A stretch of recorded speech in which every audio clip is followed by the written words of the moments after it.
কাতারের আমিরের এয়ার অ্যাম্বুলেন্সে আজ লন্ডন যাবেন খালেদা জিয়া। ঢাকায় কিছুক্ষণের মধ্যে অবতরণ করবে জোবাইদা রহমানকে বহনকারী বিমান। সরাসরি যাবেন হাসপাতালে। খালেদা জিয়ার রোগ মুক্তি কামনায় বাদ জুমা। সারা দেশের মসজিদ ও ধর্মীয় উপাসনালয়ে দোয়া প্রার্থনার আহ্বান সরকারের। দোয়া মোনাজাত কর্মসূচি বিএনপির।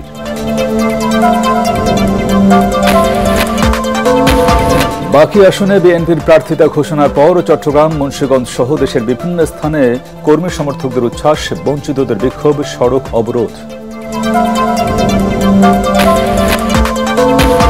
হিন্দু সম্প্রদায়ের প্রার্থী ঘোষণা করে বড় চমক দিল জামায়াতে ইসলামী। খুলনা 1 আসনে মনোনয়ন পেলেন কৃষ্ণ নন্দী।